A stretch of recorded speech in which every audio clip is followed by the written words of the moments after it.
We are starting, and we have Cantor Nimi with a composition of his own based on the text uh, that I will be sharing right here. Cantor Nimi, are you with us?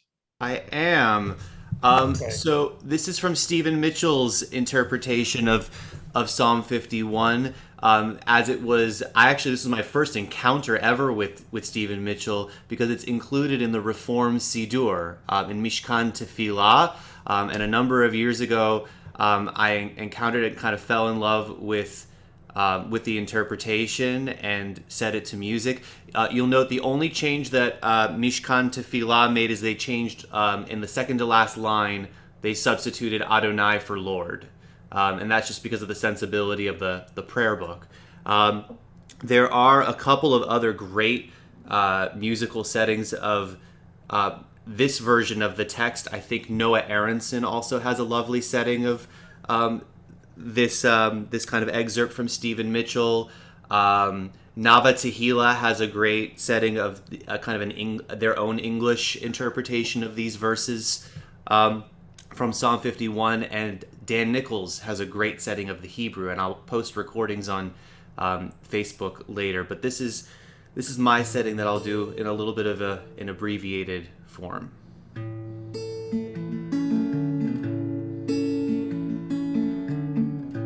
Oop, and I'm doing it way too high. We're going to do it down here. That's better. Thank you, friends.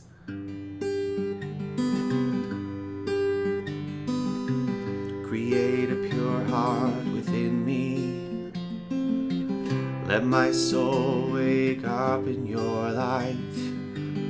Open me to your presence. Flood me with your Holy Spirit. Create a pure heart within me. Let my soul wake up in your light. Open me to your presence. Flood me with your Holy Spirit. Then I will stand and sing out the power of your forgiveness. I will teach your love to the lonely. The lost will find their way home. I will teach your love to the lonely. The lost will find their way home. Adonai, open up my lips, and my mouth will declare your praise. Adonai, open up my lips, and my mouth will declare your praise. And my mouth will declare your praise.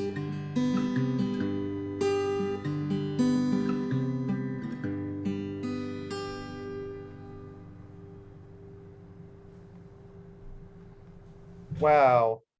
Thank you so much, Cantor. And not knowing how many more times you will play us in or out, really our appreciation to you is unlimited as to the beauty and soul and music that you have brought to this class while working as a cantor and while working as a cantor during Yom Kippur week. Um, we'll save some time at the end if you can stay with us and play us out with the same thing. So let's thank Cantor Nimi for that beautiful, beautiful, beautiful personal offering. So we are going to go into Chevruta. Um, Tasha, I know the rabbi said half an hour. If we could do 25 minutes so that we have time to come back and talk about what we found. Um, this is our first read through. So if it's possible in your group to read it through in Hebrew and then in English, that would be great. If that's not possible in your group and you just want to read it through in translation, that's fine too. I think that today, if we're doing that, you should just stick to one translation and not bounce back and forth. The Levi is a good altar, or Levi, or actually what I'd suggest is the translation that I distributed from Lev Shalem, which we will be using this week for our own Yom Kippur services. So it's Chavruta for 25 minutes, Hebrew and English, preferably from Lev Shalem. And then when we come back, maybe the prompt can be, is there one verse that you would take as a meditation for Yom Kippur, or that is particularly meaningful to you? And repeat it to us. Yes. I have a problem. I'm sorry.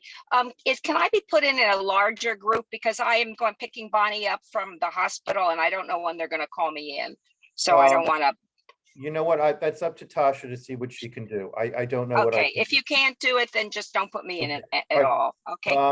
Everybody okay for going into Chavruta? No, Let's I see. have the same problem. Could you Okay. please tell Tasha? Yes, I have. So maybe just if you put you in a group, say no, and you'll come back out again. Jeremy? Thank you. The Lev Shalem is, we're using the Zalman Schachter Shalem? Is that? No, the Lev Shalem is the Machzor that we use for the high What holidays, page, Michael. what page in Lev Shalem? Okay, does anyone have I have it? Hold on a second. 43. Okay, yes, page 43 in Lev Shalem. So you don't need my email. If you have a copy of Lev Shalem, you can just open it and use that, okay? Thank you. Psalm 51? Yes, Michael, Psalm 51 is the psalm we're studying. It's page 43 in Lev Shalem, okay? I have printed it out 43. Yeah. Michael, we have to go into Chavruta. You can discuss these details with your Chavruta, okay? Whatever. Tasha, if you would divide us up, thank you.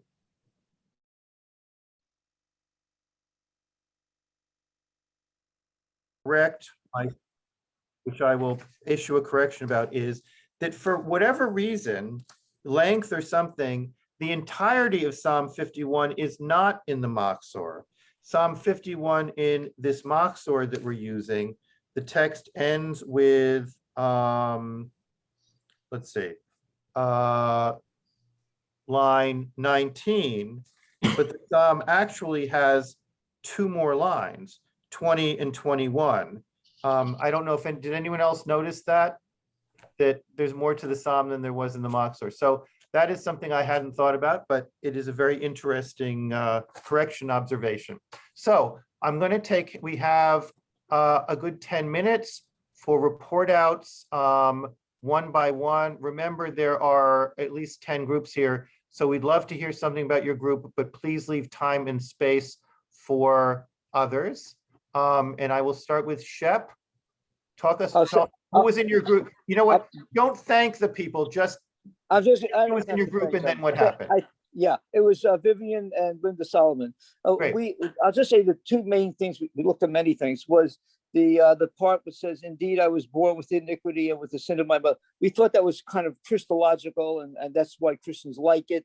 It's a strange thing. The other thing we noticed at the end was that David, who wrote this, apparently was foreseeing the future by saying we don't need to bring sacrifices, burnt offerings, prayer and contriteness is just as good.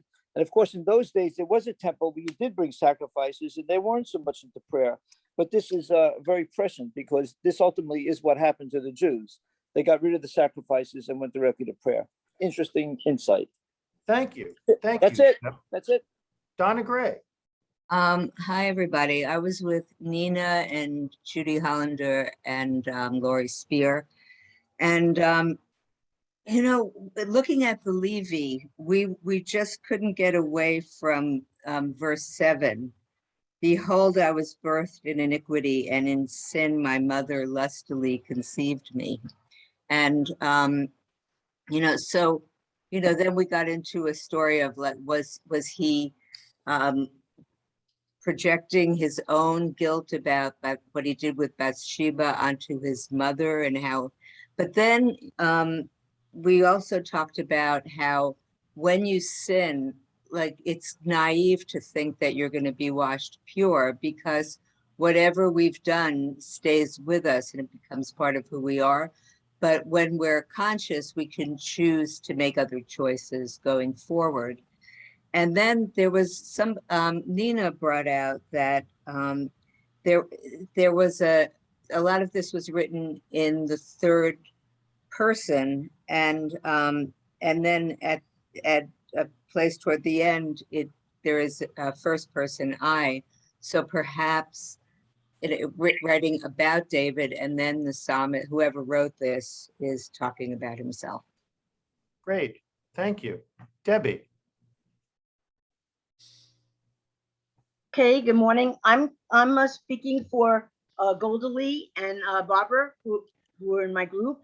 And we first talked about the lines that stuck out to us, and basically we sort of agreed the line that says, "Open my lips that my mouth may speak your praise," and the other line, "You desire truth about that which is hidden. Teach me wisdom about secret things." That spoke to us, and Golda Lee sort of summed it up very well by saying that the portions that dealt with humbleness and compassion really struck out, and the fact that this psalm is, it's not like the others with violence or kill my enemies, or it's almost like saying, I'm a human being, I'm trying to follow you, I'm trying to do my best. I know that that I'm not perfect and I won't ever be, but just keep with me, don't leave me. That's what it seemed to say, and it was very uplifting. Thank you so much. Now, I know that there were more groups than we've had report outs on. Even if you didn't agree among your group as to who would report out, if anyone was in a group that we haven't heard from yet, please raise a hand and anyone can represent that group. Lori. Okay, so I was with Marcia, Sarah Sells, and Julia, and we talked about lots and lots of things. Marcia read the whole psalm in Hebrew. We felt that hearing it in Hebrew had a lot of meaning. The Hebrew words are sometimes more descriptive than a lot of the English words. And one of the lines we concentrated on was line 15, was how do you teach transgressors, and how do you, with the concept of return and being gracious, teaching through example, rather than saying, I'm sorry, just being that good, right person is sometimes the best way to teach and help others. So I don't know, Marcia and Julia and Sarah, I probably left out lots. Well, but that was a good point. Thank you. Mary Ann?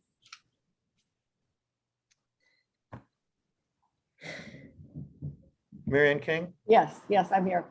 I was with Cantor Nimi and Hazan Hirsch. I was a lucky person. Wow. We focused, we discussed a lot about the last 4 verses, where there's the idea that God doesn't really delight in burnt offerings. And that's he wants our kind of crushed bones, our broken heart. Then the following 2 verses are basically by may you build up the walls of Jerusalem, and then you will delight in just sacrifices, and then people will be offering up bulls in your honor. So to me, and this is actually where we discovered that Lev Shalom did not have those last verses, those last 2 verses. And so we talked about,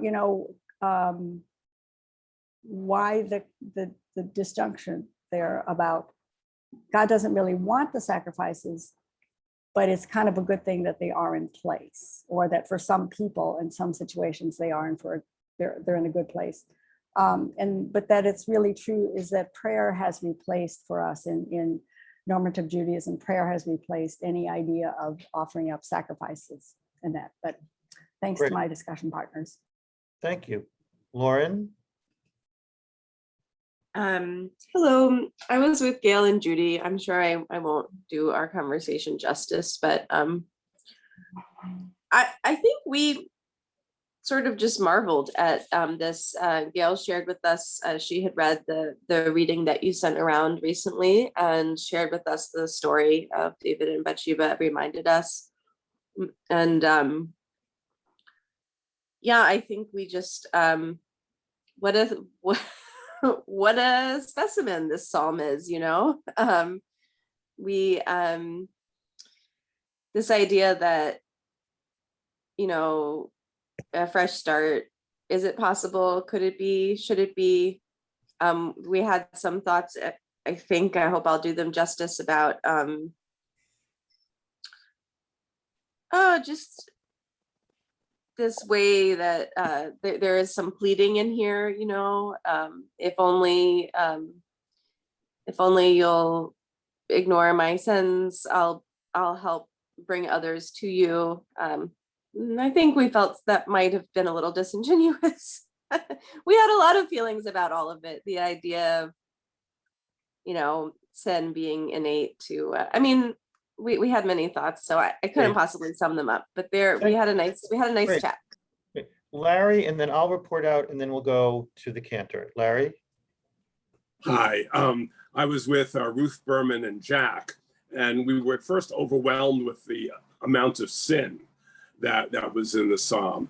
And then we narrowed in, because it after all talks about how this whole thing was created after David went to Bathsheba. And what was interesting was that all three of us were formally married in a heterosexual marriage and have left that marriage. And our discussion then went to the concept of adultery, and was the adult, and Ruth raised the point that, you know, there she was in Tel Aviv with Connie, and Connie looked at her and she said, you know, we're committing adultery. And we concluded basically that how can it be adultery if what you are doing with a person of the same sex is actually being your true self? And Wow. if being your true self is fulfilling what God wants you to do, in fact, it was the heterosexual marriage which probably was the sin. Wow. that you were committing against yourself. Larry, thank you. That's fascinating. I will just, we covered a lot, me, Ben, Michael, and Ruth. But one of the things that we came up against was, you know, David had a real sin against a real person, against Bathsheba and against Bathsheba's husband. But here he is saying, against you alone have I sinned and done what is evil in your sight. We talk about sins that we've committed against God and sins that we've committed against other people, and the need on Yom Kippur to ask for forgiveness against the sins on other people. And he's totally short-circuiting this and just saying, you know what, I'm not going to say I'm sorry to anyone. My sin was against her alone. So thank you very much. Tomorrow we will be back with the rabbi to get some enlightenment on all of this discussion. And I have a question. We were not going to do a session on Wednesday because the rabbi is preparing, but I am prepared to come back on Wednesday if we wanted to continue in Chavruta and look at the translations of this psalm and discuss them. It's not a requirement, but just a show of hands, who would want to come back on Wednesday as a final preparation for Yom Kippur? Okay, so we will have a session on Wednesday. Thank you. I will send out a little note about what I talked about worshiping at home. And Cantor, would you like to sing us out? Sure. Okay, let me see if I can get the... And I realized that there was another change that Mishkan Tefillah made to Stephen Mitchell that I had not realized, that he changed, instead of saying, Mitchell says, teach your love to the ignorant, and Mishkan Tefillah changed it to teach your love to the lonely, which I want to believe that Stephen Mitchell would have approved of that editorial change. So this is Mishkan Tefillah's adaptation of Stephen Mitchell's interpretation of these verses from Psalm 51.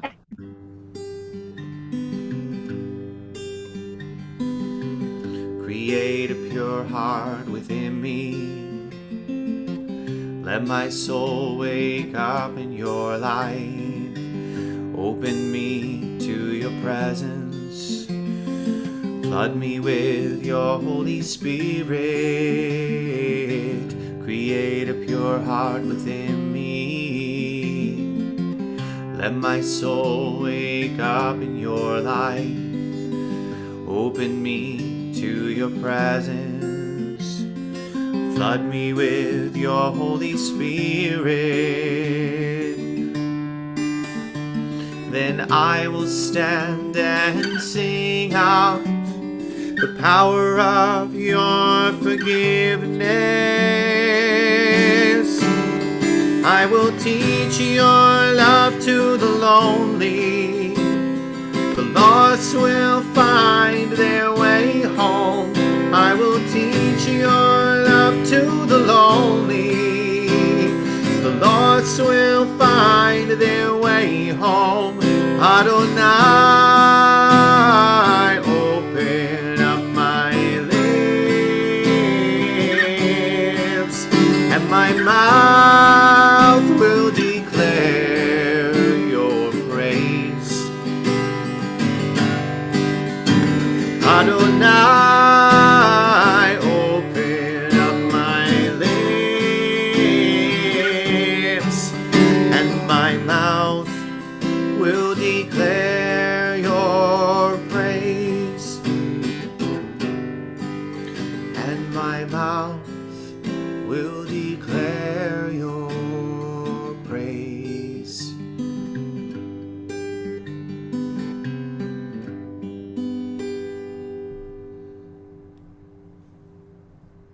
Thank you so much, Cantor. I'm going to stay on for a minute. There was a lot that we covered today. If anyone has any questions for me, I'm here for another 5 minutes. Anyone else can feel free to go. A wonderful session. I cannot tell you how wonderful it is to see this group that several months ago, when we went into our first Chavruta, looked and said, what do you mean? The rabbi isn't going to teach us. We have to read it on our own. How will this work? We won't be able to make it. And now we all leap into our Chavruta and understand how it works and come up with such rich insights to the text. It's been such a growing experience for all of us. So I will stay. Does anyone, if anyone has any questions and wants to raise a hand in hand raise, I will